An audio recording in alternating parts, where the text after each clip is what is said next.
Live from the WAME News Center, this is the 6 o'clock news. Iredell County's trusted news leader. With Bryson Davis. Good evening, I'm Bryson Davis. We begin tonight in northern Iredell County, where a frightening encounter between a homeowner and a suspected burglar led to a multi-agency manhunt and 3 arrests. According to Iredell County Sheriff Darren Campbell, deputies were called Tuesday, April 7th to a reported breaking and entering in progress along White Oak Branch Road.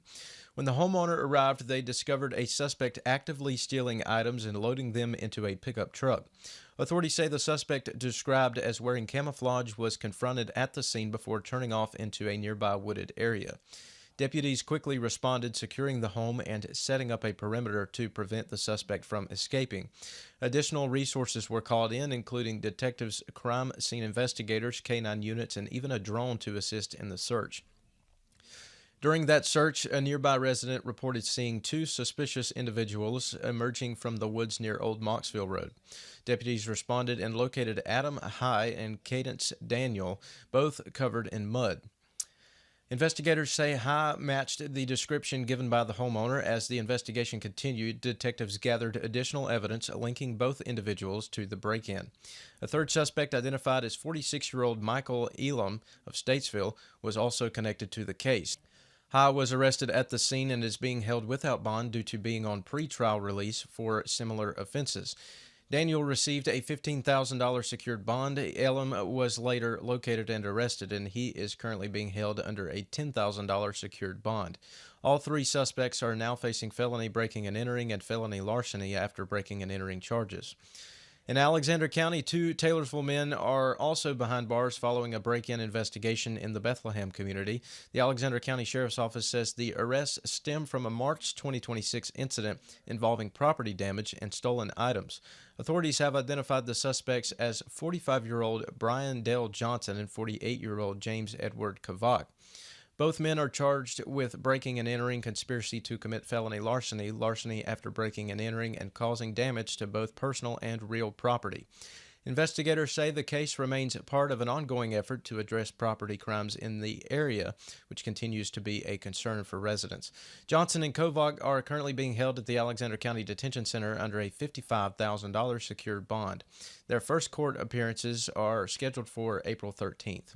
Coming up after the break, another arrest in our Alexander County connected to outstanding felony warrants out of Fayetteville. And in Davie County, a domestic disturbance call escalates into a multi-arrest drug investigation inside a home. Stay with us. MuralFest 2026, presented by Winter World, delivers music, moments, and memories each year. Hear Allison Krauss in Union Station featuring Jerry Douglas, Old Crow Medicine Show, Charles Wesley Godwin, Blackberry Smoke, Molly Tuttle, Railroad Earth, the infamous String Dusters, Joy Alida Coon, Maggie Rose, Sam Bush, Peter Rowan, Steep Canyon Rangers, the Castellos, the Creekers, and more. Join us April 23rd through 26th in Wilkesboro, North Carolina. For the full lineup and tickets, visit MuralFest.org.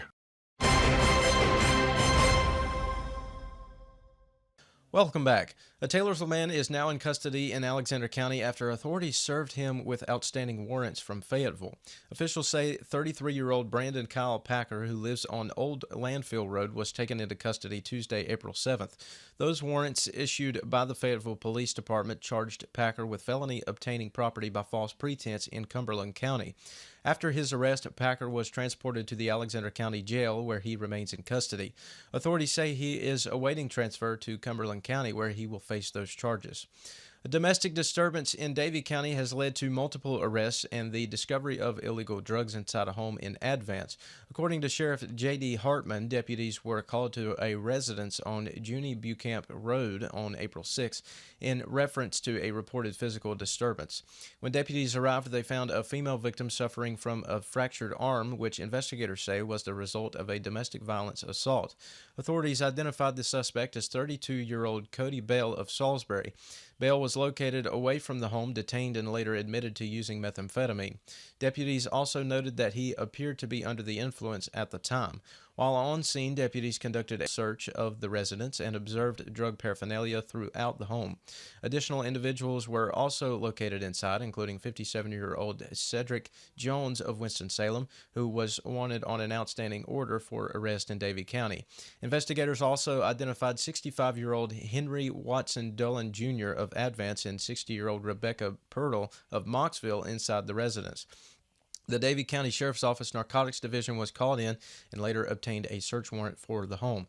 During that search, authorities say they located methamphetamine, marijuana, and additional drug paraphernalia. In total, 4 individuals were arrested. Cedric Jones was served with his outstanding order for arrest and given a $25,000 secured bond. Cody Bell is facing charges including misdemeanor domestic violence, assault, possession of methamphetamine, and possession of drug paraphernalia, and is currently being held without bond. Henry Dolan Jr. is charged with felony maintaining a drug dwelling and is also being held without bond. Rebecca Purtle is charged with possession of methamphetamine and drug paraphernalia and received a $5,000 secured bond. Court dates for those involved are scheduled later this month and into May as the investigation continues. Still ahead, important community initiatives and recognitions taking place across Iredell County. This month we'll explain what they mean for you. That's coming up after the break. Looking to brighten your home or someone's day? Come see us at Johnson Greenhouses, your local destination for beauty and style. From stunning custom floral arrangements to stylish scout bags, delicious ladyfingers food items, and store-wide home decor, Johnson Greenhouses has something special for every occasion and every season. Whether you're decorating, gifting, or just treating yourself, you'll find quality, charm, and friendly faces every time you visit. We're conveniently located at 204 Salisbury Road in Statesville, or give us a call at 704-873-4345, or stop by and see what's blooming today. Johnson Greenhouses, where flowers, flavor, and home style come together. The Iredell County Board of Commissioners is highlighting several key initiatives and community observances throughout the month of April. During their April 7th meeting, commissioners approved multiple proclamations and a resolution focused on public safety, education, and overall community well-being. Among them, April 12th through the 18th has been designated as National Public Safety Telecommunicators Week. The observance honors 911 dispatchers and emergency communications personnel who serve as the critical first point of contact during emergencies. Later in the month, April 19th through the 25th, the Iredell County Public Library will celebrate National Library Week.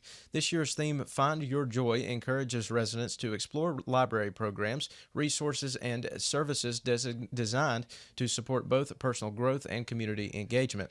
Commissioners also recognized April as National 911 Education Month, an effort aimed at helping residents better understand how and when to use emergency services while reducing unnecessary calls. In addition, April is being observed as Child Abuse Prevention Month. Local leaders say the initiative emphasizes the importance of community involvement in protecting children and supporting families with awareness campaigns and educational programs taking place throughout the county. Officials are encouraging residents to take part in these initiatives and support efforts that strengthen the community. In today's Healthy Minute, if you needed a reason to feel a little less guilty about your favorite treats, this might be it. New research suggests people who regularly enjoy foods like chocolate, cheese, and fermented dairy products think yogurt and kefir may actually have lower overall death rates. Even more encouraging, the study found a noticeable drop in deaths related to heart disease among those who included these foods in moderation. Experts say it's likely due to beneficial compounds like antioxidants in chocolate and probiotics found in fermented dairy that can support heart health and reduce inflammation. But before you reach for that extra slice of cheesecake, researchers stress balance is key. These foods can be a part of a healthy diet, just not the main course. So yes, you can enjoy the good stuff, just keep it in moderation. And thanks for joining us tonight. I'm Bryson Davis. Stay informed and connected with